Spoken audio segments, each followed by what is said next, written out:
Madam Sonia, saan po kayo ngayon, ma'am? Sa Qatar po. Nasa Qatar. So, hapon, alas 4 din po ng hapon? Alas 3 pa lang, 3 dyan. p.m. Aha. So, ano mailingkod ko po sa inyo ngayong gabi? Hapon pa lang dyan sa'yo.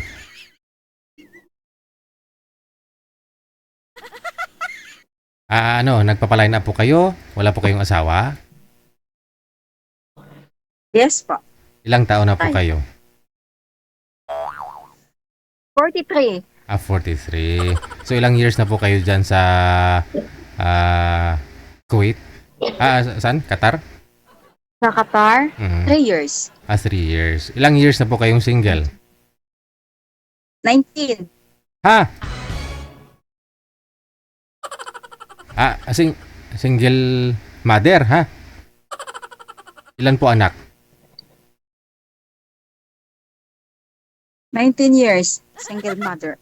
Ilan po anak ninyo? Pa? Sa? Isa lang. Okay. Kasal po kayo ng tatay? Hindi.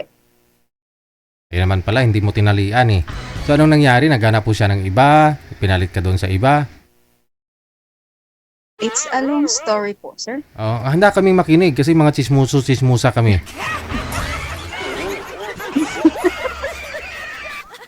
Ano?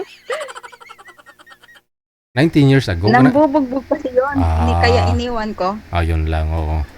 Kasi siyempre, hindi ka nga sinasaktan na magulang mo, pinagsalitaan ng hindi maganda, tapos ikaw, malalaki na kayo nagkikilala, no?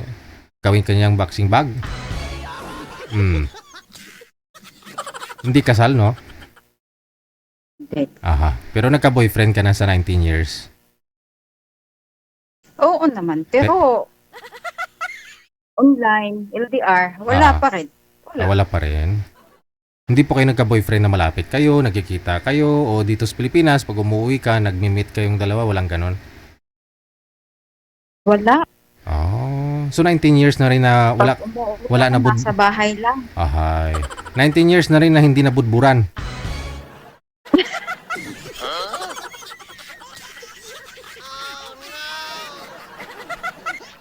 O di kaya naman yung tatay ng anak mo, sa tagal ng panahon na namatay. Sus. Kasi hanggat kayang i-survive kasi, no, yung pag-aasawa, no? Kasi kung may mga anak kayo, kung kaya pa ayusin. Pero yun pala namatay na, no? Wala tayong magawa diyan, no? Now, ano pong hanap mo sa isang lalaki? Yung mabait, tanggap ako, hindi sinungaling, yun lang. Ilang taon ka na nga po ulit? 43? 43 po. 43. Saan po kayo dito sa Pilipinas, ma'am? Saan ako sa Pilipinas? Sa Davao. Davao. Oo. Sige, hanapan kita ng mga taga Davao. Maraming mga gentlemen tayo, mga taga Davao na viewers.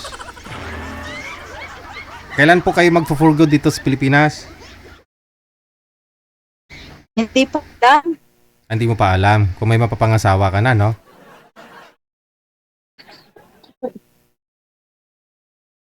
Sige. Standby lang po kayo sa linya, ma'am. Mababalik po ako mamaya pag meron na, ha? Okay po. Okay, thank you. 46 minutos, nakalipas sa alas 8, no? Yung edad ni Madam nasa 43. 19 years na rin siyang walang budbud. Walang budbud.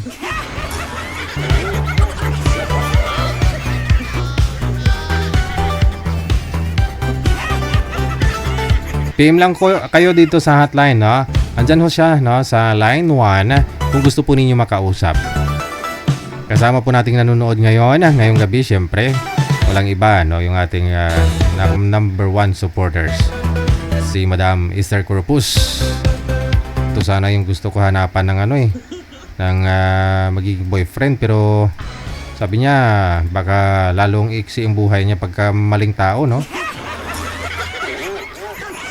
Masaya naman siya sa mga apo niya, manager. Hindi pa naman daw naubusan ng hotdog dun.